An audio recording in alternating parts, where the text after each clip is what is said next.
are then, the age of eco-anxiety, and that's what I'm really interested in, because we do have this emotional response to what's happening, and I'm particularly interested, my background is that I work at UE in the education department, so my real interest is how this is affecting young people. And I'm sure yesterday, unfortunately I wasn't here, but we heard from about youth campaigns, and I know today we've also got the youth voice coming through. And here, it is time to be terrified, enraged, heartbroken, grief-stricken, radical. It is time to act. The young people are calling us to action. But we have got terrified, enraged and heartbroken young people. And this is causing major, major problems. We've got papers such as Jem Bendel's that were published last year, and they're going out into the public spheres. We've got everything from Newsround to all of the different social medias that young people might happen across or not. And Jem said, when I put it out there, I didn't expect 15-year-olds in schools in Indonesia to be reading it with their teachers. This paper in particular was looking at how it's too late. And Jem was talking about how societal collapse is inevitable. Now, if we think about that in the context of young people, we've got a third of pre-teens that have a fear of the Earth apocalypse. They're, holding on to this fear. And my question is, what are we going to do in order to support them? 80% of deaths that are related to climate change are those of children. This is affecting them. Children are having to live with the burden of accelerated climate disruption, the burden of increased disease, economic stress, forces of migration, restricted food supply. It goes on and on. They know about it, but what are we going to do, and how are we supporting them to get through it? So it's estimated that there are hundreds of millions of young people susceptible to the emotional risks of the climate crisis. Some people say that we shouldn't that those children shouldn't have to engage with this at such an early age. So, from year 4, that's kind of 7 and 8 year olds, 8 or 9 year olds, we shouldn't be that the children shouldn't have to deal with these issues at that age. The national curriculum in 2013 wiped out any reference to sustainable development in the primary curriculum. Now, silence from adults conveys a sense of fatalism. Children know that it's going on. It's out of our hands. It conveys notions of indifference. And if people don't talk about the issues, then the children can conclude that perhaps we don't care. So we've got this kind of politics background that's also having a problem. So silence reinforces repression and perhaps breeds cynicism, which we don't need or want with our young people. So engagement issues in social action does give that sense of empowerment. We need this next generation to feel empowered to make the changes, but how can it be effective? Schools are a site of social change. They have been for decades and decades, and we use them to practice policy, we mediate, and we use them very often to nudge the wider communities to that social change.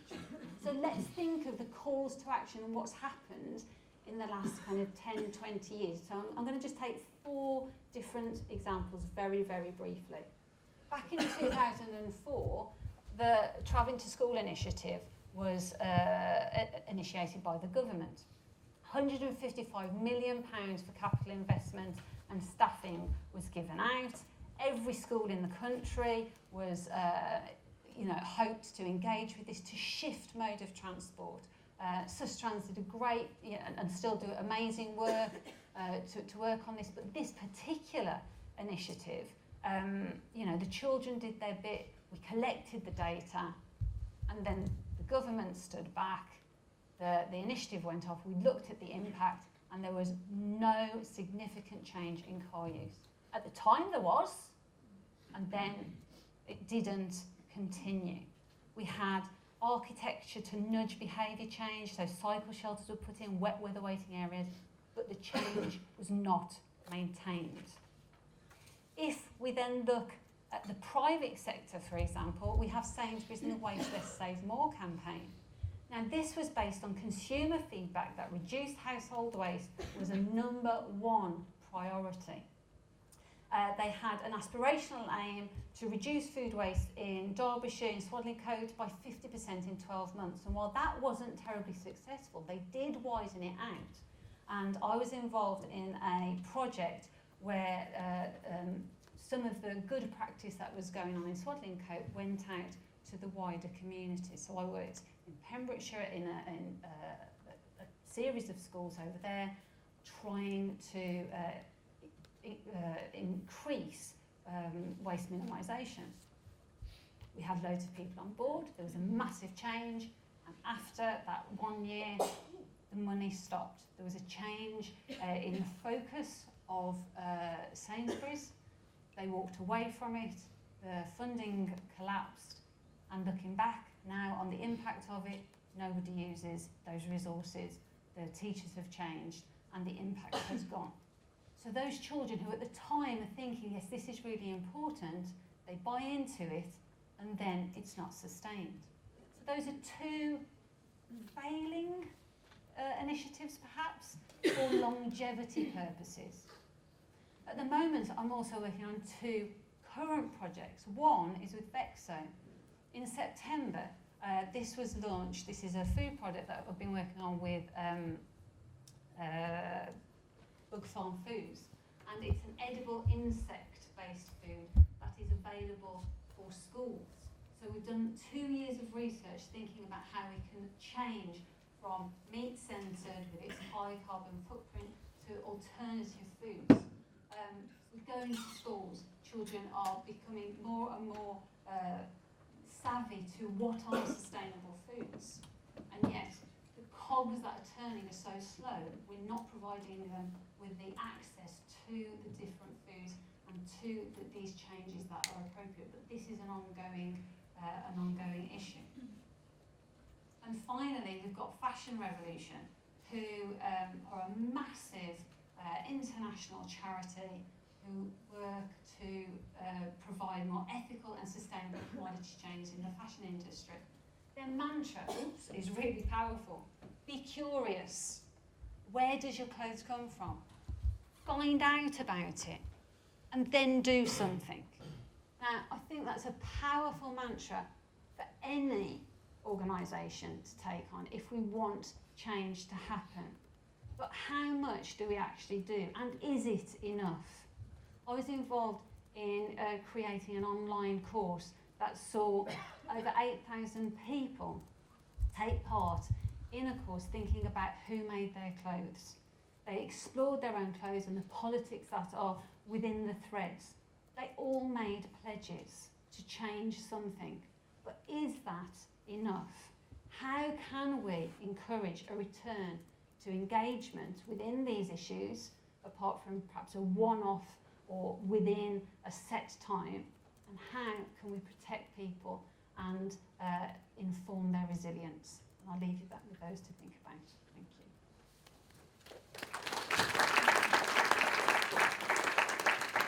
Okay, so and then we'll true in from Hubbub UK. Thank you very much.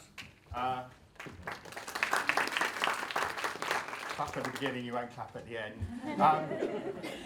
It wasn't quite as profound as that. I just couldn't work out the difference between a PDF and a PowerPoint and sent the thing on the wrong thing. So yeah, Paralysis of Choice. So I'm from an environmental charity called Hubbub. We're a behaviour change charity. And so the question of how do we achieve the systemic change we need through being a behaviour change charity, is that possible? And this is a conversation that has gone on more and more deeply within Hubbub because, you know, what we're seeing is actually the people who don't want systemic change are saying, oh, it's all right, individuals can do this all by themselves. And individuals are trying to do the best they can, but within systems that don't allow them to do the best they can.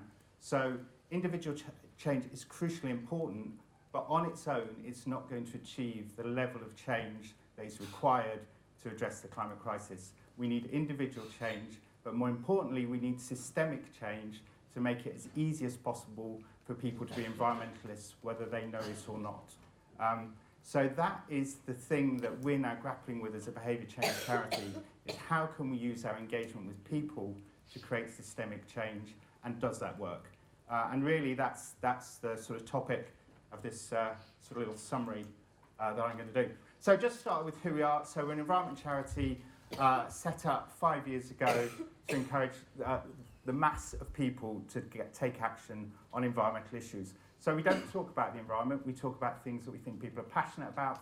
For us, it's food, fashion, their homes and their neighbourhoods. We know that a small charity can't change the world on its own, so we collaborate with business. We use great design and behaviour change knowledge to create campaigns. We independently measure those campaigns, and then we give away the results, showing both the failures and the successes. And the final part of our strategy is we don't care if nobody's heard of Hubbub, it's the change that's important rather than the organisation. So that was the business plan, set up 5 years ago with a grand sum of £25,000. Wife said to me, "You're absolutely mad, look how old you are, what the hell are you doing? You've got mortgage, you've got kids." 3 months in we had £500. I thought, oh, she's right again. But we're now 5 years in, the charity's turnover this year is about 6 million, 95% of that's corporate funding.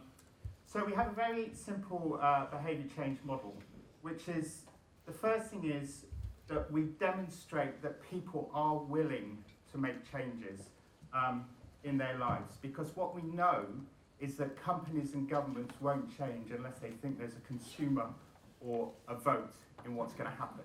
So you can't get this paralysis, which is business saying, oh, we won't change because our customers aren't ready. Governments, oh, we won't change, there's no votes in it. So how do you demonstrate that actually people are willing to do the right thing? So that's what we always try and do. Let's demonstrate that people are willing to do the right thing.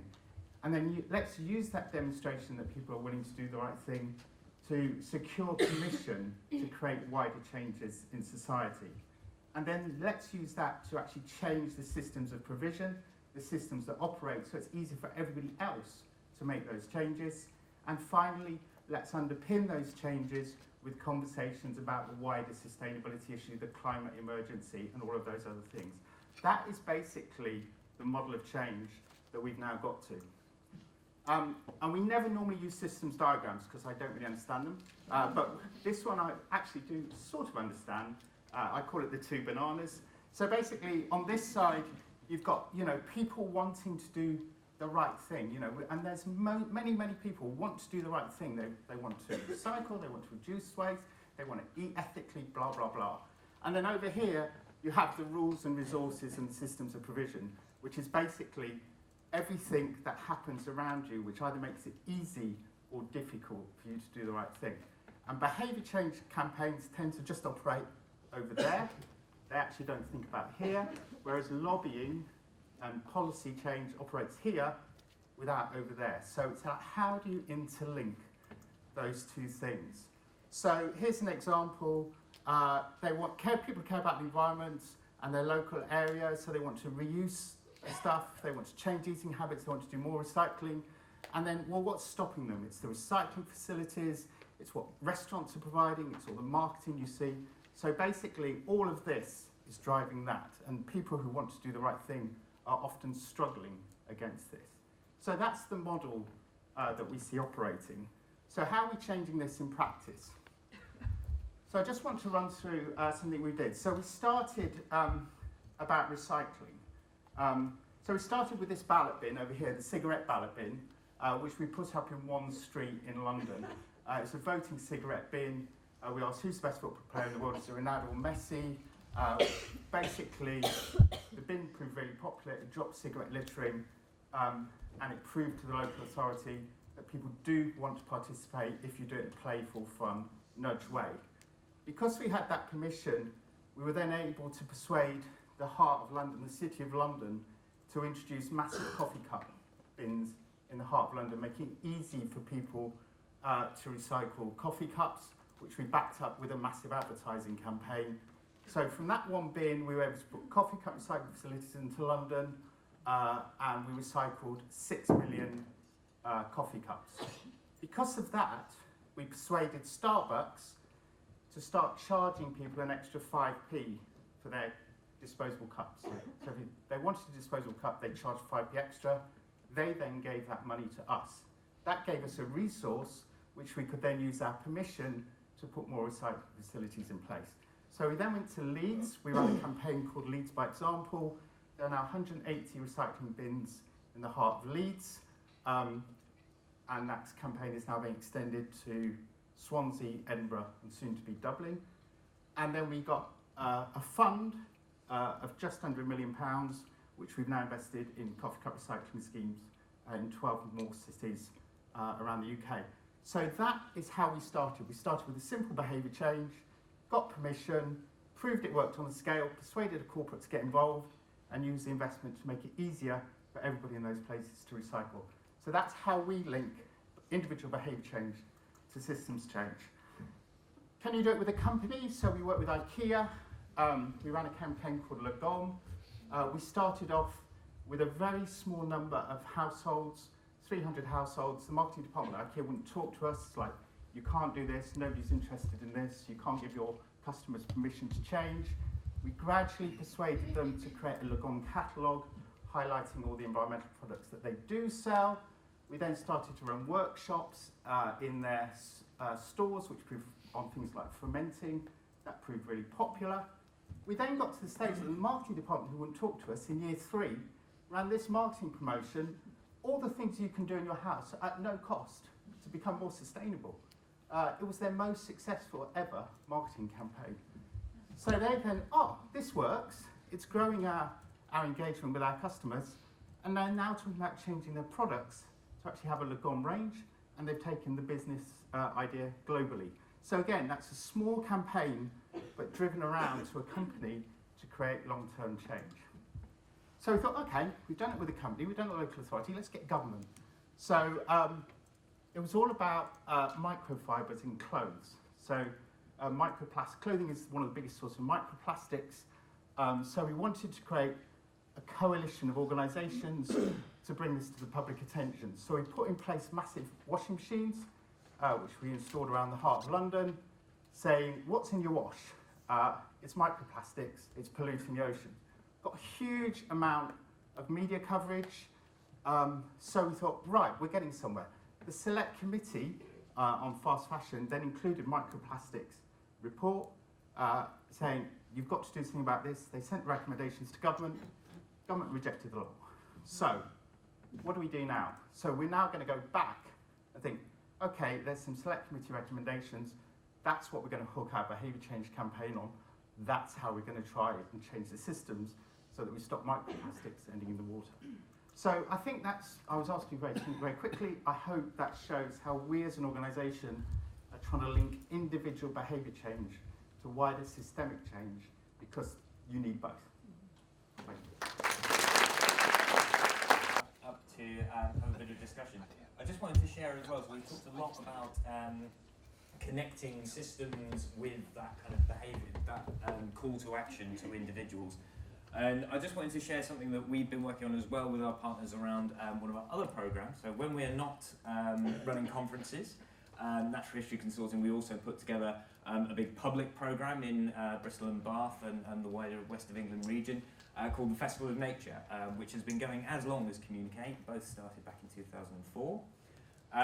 And the festival, and part of our challenge with the festival is that we have, as well as the 13 partners, we work with about 150 different organisations in putting together a big, at the moment kind of expanded to a 6-week programme of activity, including big flagship city centre events, lots of pop-up exhibits, and we have 150 organisations, there's 150 different calls to action to be asking of our visitors. But we have a huge opportunity there where we have all of the organisations coming together, and we have about 30,000 people that we engage with over the course of that programme. So it's a big opportunity to try and drive some form of action, and it's something that we've discussed a lot off the back of the conversations that Communicate. How do we come together and have, what is our call to action? What's our one thing that the festival is asking of our visitors to help solve one problem? And we've never been able to agree. because we have organisations who, we could say, oh well, this year, Festival of Nature, everyone's planting a tree. That's our call. But when we have organisations like the local aquarium, the Marine Conservation Society, where are they going to plant trees? How's that going to tie in with their campaigns? So it's never been able to kind of quite tie together under one thing. And I think looking at some of these, our challenge has been about how we give that some context. And so we came up with looking at all of these different calls to action. We said, well, actually, we're only really asking people to do 4 things, not 150 things. These things all form under these kind of 4 categories. So we're either asking people to take less, change their consumer habits so that their consumption footprint is reduced, or we're asking them to choose better, switch to some sort of sustainable alternative, or we're asking them to demand more, create change, create systems change, like Tarun was talking about. It's about whether that's to do with policy change or asking companies to change the way that they behave. Or we're asking people to give back to nature, whether that be planting a tree or putting up an S-box or something, creating space in their garden, or donating money to a charity to do that on their behalf. So over the last couple of years, we've been experimenting to kind of put these out as the kind of broad calls to action for the festival. And it's been really interesting because we've had these things, and what we've been able to do is go to our exhibitors and our people putting on content at the festival and count them and ask them to count how many pledges have you collected, how many trees have you given out or nest boxes, how many signatures on your petition have you collected. And so we've been able to come up with a number as an indicator of how many actions for nature we've been able to generate.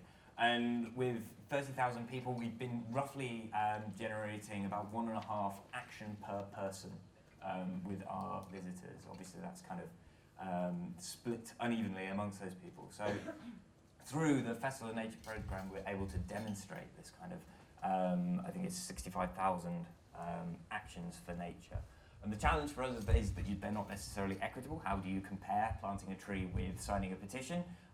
Is lots still to kind of be unpicked with that, but it gives us something to go on and kind of measuring some of that. And these are just some of the kind of graphics that we used this year to put together, mainly because it's very nice to start early in the day with a nice picture of a cute fox as well.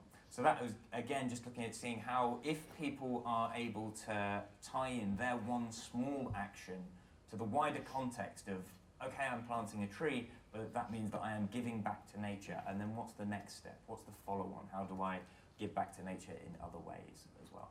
So just a kind of another additional provocation to throw out there as well.